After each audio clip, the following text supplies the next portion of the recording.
5월 단체는 적절하지 못한 인사들이라며 반발하고 있는데요. 그동안 진상규명조사위원 구성이 시급하다며 목소리를 높인 분이죠. 민주평화당 최경환 의원 연결해 보겠습니다. 안녕하십니까, 의원님. 네, 안녕하세요. 최경환 의원입니다. 네, 의원님께서도 어제 자유한국당이 추천한 세 분, 그 면면을 한번 살펴보셨을 텐데 어떻게 평가하십니까? 아침에 언론의 그 검증도 좀 보고 그랬습니다. 네.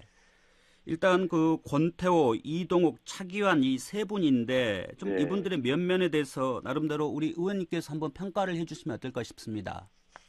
저는 미흡한 정도가 아니고 아주 부적절한 인사다, 인물들이다. 네. 한국당이 과연 그 5.18에 대해서 제대로 이해를 하고 있는지, 5.18에 대한 이해가 이 정도밖에 안 되는지, 그리고 그분들의 행적을 봤을 때 그 진상조사에 트집을 잡고 방해를 할 가능성도 아주 농후하다. 네. 그래서 지만원 씨나 5.18 진학군 대장이 배제된 것은 다행스러운 일인데, 네. 그 뭐 늑대를 피하니 호랑이 만난다고. 한국당이 지만원 눈치보기, 태극기 부대 눈치보기를 눈치를 너무 봤다. 그 결과로 이렇게 이런 인물들이 되지 않았나 이렇게 생각하고 좀 매우 유감스럽게 생각하고 있습니다. 네. 말씀하신 대로 세 분의 면면을 봤을 때는 부적절하다 이렇게 말씀을 하셨는데요. 아무래도 이제 그것은 이분들의 경력이 좀 극우나 보수 쪽으로 좀 편중됐다는 그런 좀 지적에 공감을 하고 계신다는 말씀이시죠? 인식도 그런 극우적이고 보수적인 인식을 가지고 있는 분들이고, 실제 5.18에 대한 이해가 전혀 제대로 되어 있지 않는 5.18을 그 민주화 운동으로서 바라보는 시각이 아닌 것 같고요. 뭔가 또 사실관계도 부정하는 분들이 있고, 이를테면 계엄군이 중화기 사용이나 탱크 진압을 했다는 사실은 없다, 뭐 이런 식의 주장도 한 분도 있고요. 그리고 어떤 또 차기환 변호사 같은 경우는 얼마 전에 15년도에 세월호 특별조사위원회가 만들어졌지 않습니까? 세월호 그 참여했는데 거기서도 엉뚱한 이야기를 해서 유족들한테 크게 반발을 받은 분이고, 정말 걱정됩니다. 이제 말씀하신 대로 저희들이 뭐 이분들의 면면을 뭐 구체적인 실명까지 거론하면서 얘기하는 게 일각에서는 또 명예훼손일 수도 있는 부분이 있기 때문에 좀 조심스러운 부분이 있습니다만은 일단 기본적으로 의원님께서도 이 부분들은 부적절하다 이렇게 지적을 하셨는데 그렇다고 하면 이분들의 역할이 결국은 5.18 진상을 규명하는 거 아니겠습니까? 네, 그렇습니다. 그러면 이분들이 부적절하다면 어떤 인물들이 좀 추천이 됐어야 한다고 보시나요? 먼저 이 법은 말씀하신 대로 진실을 규명하는 5.18의 진상을 규명하는 일입니다. 그런 점에서 그런 그 진실 규명에 대한 확실한 그 소명 의식이 있고 5.18의 민주화 운동으로서 시민 투쟁으로서의 그런 그 이해가 충분한 사람이어야 되는데 뭔가 5.18을 감추려고 하고 축소하려고 하고 또 왜곡된 사실을 그대로 받아들이려고 하는 그런 태도를 가진 사람은 안 되겠죠. 그런 점에서 이분들이 좀 부적절하다 이렇게 생각하고 있습니다. 결국 자유한국당이 지난해 9월 14일이었죠. 5.18 특별법이 시행된 게. 결국은 어제로서 4개월째 그렇죠. 넉 달 만에 이제 결국은 이 의원들을 추천을 했는데 이분들마저 부적절한 얘기가 나올 정도면 이제 결국은 과연 자유한국당이 5.18 진상규명에 의지가 있는지에 대한 근본적인 의문이 생길 수밖에 없는데요. 그동안에 법적인 많은 그 해결들이 되어 왔는데 또 그분들도 5.18 기념식에는 망월동 묘지에 와서 참배도 하고 그러지 않습니까? 그런데 속으로는 광주 5.18에 대해서 좀 뭔가 좀 부정하고 싶은 그런 인식들이 있지 않았느냐 하는 생각이고, 특히 자기 지지자들 중에 그 태극기 부대라고 있습니다. 극우적인 이런 지만원 세력들, 이 세력들도 감싸고 가겠다는 눈치 보기의 결과로 이렇게 나온 게 아닌가 이렇게 판단하고 있습니다. 현재 지금 국회에서 우리 5월 단체하고 5월 유족 어머니들이 지금 농성 중이지 않습니까? 어제 저녁까지 하고 어제 저녁에 내려가셨습니다. 그리고 어제도 기자회견 같은 것도 우리 의원님께서 이제 주선을 해줘서 국회에서 할 수 있도록 해주는 걸로 알고 있는데 어제 하루 종일 그 농성도 하고 안타까워하는 모습을 지켜보면서 좀 여러 가지 착잡한 심정이 드셨겠어요.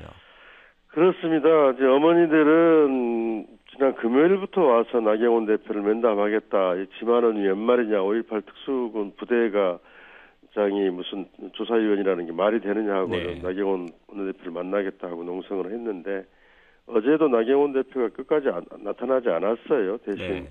정양석 부대표를 보내서 이렇게 만나긴 했는데 좀 그건 좀 나경원 대표가 같은 어머니로서 자신이 이런 그 어머니들의 아픔을 누구 다 아실 뿐인데 네. 나오지 않은 것은 매우 저 같은 의원으로서 좀 유감스럽게 생각하고 저도 좀 화가 좀 났습니다. 네. 그래서 어제 우리 5월 단체와 5월 유족 어머니들께서도 이번에 자유한국당이 추천한 3인에 대해서는 도저히 수용할 수 없다. 네. 철회해달라 이렇게 이제 촉구를 했는데 일단 네. 한국당은 그러기 어렵다는 입장을 좀 고수하고 있는 거죠. 네, 한국당은 이제 자기들은 이제 그동안 논란이었던 지만원 또 5.18 당시에 계엄군 진압부대에 있었던 부대장은 하지 않았다. 논란이 된 분들을 우리는 최선을 다해서 이런 분들 이번에 세 명을 추천했다 이렇게 이야기를 하고 있고 철회할 가능성은 제가 보기에도 없는 것 같습니다. 네. 이제 그렇다면 앞으로 이 5.18 그 진상조사위원으로 활동할 분들을 최종 임명하는 건 대통령이 하는 걸로 알고 있는데요. 네. 그 과정에서 좀 이분들을 배제할 수 있는 방법은 없나요? 예, 그렇습니다. 지금 이제 그 세 분이 국회의원과에 접수가 되면은요, 기존에 접수되어 있는 6분과 함께 국방부로 넘어가고 국방부에서 이제 인사자료를 만들어서 네. 청와대에 보고하면 청와대에서 인사검증을 하게 됩니다. 네. 인사검증은 이 5.18 진상규명 특별법에 자격 규정이 있거든요. 네. 예를 들면 판검사로 변호사로 5년 이상 재직한 사람 혹은 국내외 인권 분야 민간단체에서 5년 이상 종사한 사람 이런 몇 가지 자격 규정이 있는데 그 자격 규정에 맞는지 또 이분들은 정무직 공무원으로 임용되기 때문에 국가공무원법에 저촉이 되지 않는지 또 뭐 정당의 당원은 안 되게 돼 있거든요. 뭐 당원 의무도 가리고 해서 그런 자격 규정과 결격 사유를 보고 대통령이 임명하게 되는데요. 네. 대통령 이런 자격 규정이 안 되는 사람, 결격 사유가 있는 사람은 대통령도 어쩔 수 없죠. 다만 청와대에서 이제 정당에서 추천한 사람을 이렇게 대통령이 인정 거부하는 게 참 어려우실 거예요. 네. 그렇지만 어제 5월 단체들이 그 부적합하다, 철회해달라는 요구 이런 것까지 판단해서 정무적 판단도 청와대에서 이제 해야 된다. 그런 점에서 청와대와 문재인 대통령이 좀 판단해야 될 상황이 왔다. 이렇게 보고 있습니다. 네. 네, 앞으로 이제 청와대 검증 과정은 저희들이 지켜봐야 될 텐데 일단 뭐 한국당도 이분들 추천할 때 그런 부분까지도 고려를 했다고 하면 좀 결격 사유가 나오기는 쉽지 않아 보이는 대목도 있는데요. 네, 그렇습니다. 일단 저희들이 좀 궁금한 게 이 조사위원이 9분으로 구성이 되지 않습니까? 네. 그중에서 이제 한국당이 3분을 추천을 하셨고 국회의장이 1분을 추천하죠. 그리고 이제 여당인 민주당이 4분 추천했고 바른미래당이 1분 추천한 거죠. 예, 그렇습니다. 예. 그러면 이제 9분 중에서 이 한국당의 3분이 만약에 이제 보수적인 또는 극우적인 시각으로 해서 5.18 진상조사와 의원들하고 대립을 했을 때 우려되는 문제들도 좀 있어 보이는데 어떻습니까? 이분들의 영향력이 그렇게 큰가요? 되면 이제 의견이 나누어진다면은 이제 6대3으로 되는 거잖아요. 네. 그런 점에서 과반수를 충분히 확보하고 있기 때문에 회의 진행에는 큰 지장은 없겠지만 그 세 분이 똘똘 뭉쳐서 문제제기를 계속하고 방해를 하고 트집을 잡는다면 위원회 활동이 상당히 어려워질 걸로 생각합니다. 그런 점에서 좀 우려가 되고 있는 상황입니다. 그리고 5.18 특별법이 좀 시행된 지 4개월이 지났고 이제 그 과정에서 조사위원이 한국당의 늑장 추천으로 좀 미뤄졌지 않습니까? 출범이.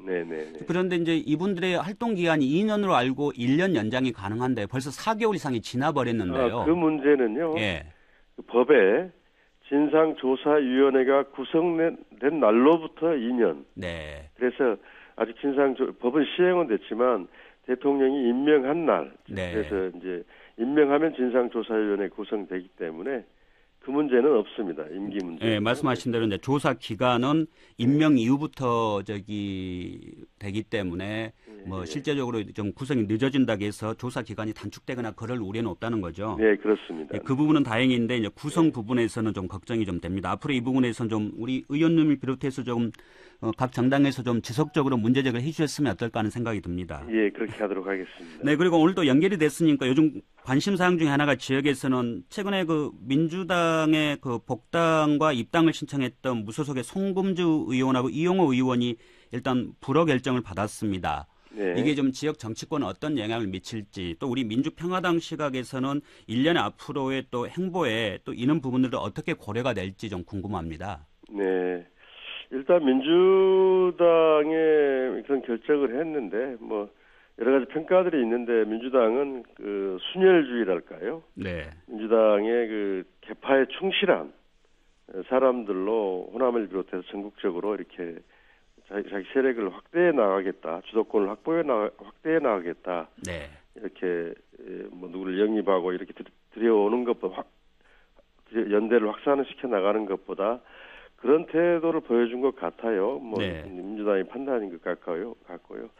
아마 참 두 분들이 좀 안타깝게 됐는데, 네. 예, 두 분들의 처지가 참 공공하게 됐는데, 저희 민주평화당으로서는 두 분들이 좀 그 국민의당 시절 초심, 호남 정치 세력을 복원하고 호남의 경쟁 구도를 만들고 다당제 민주주의를 정착하게 나가겠다고 하는 이런 그 가치들이 있었거든요. 네. 그 가치들에 좀 충실해졌으면 하는 생각이 들고요. 예. 그리고 민주당도 이제 뭐 한두 사람 이렇게 데려와서 자기 세력을 확대하기보다는 개혁 진영인 민주평화당이나 정의당이나 일부 바른미래당이나 이런 부분과 연대를 확산시켜서 네. 어떤 그 개혁연대, 개혁입법연대, 촛불 입법연대를 확산시켜 가지고 임기 3년 차에 국정 운영을 해나가는 네. 그런 태도를 가져야 된다 이렇게 생각하고 있습니다. 네. 네, 오늘 귀한 말씀 고맙습니다. 네. 네, 지금까지 민주평화당 최경환 의원과 이야기 나눴습니다.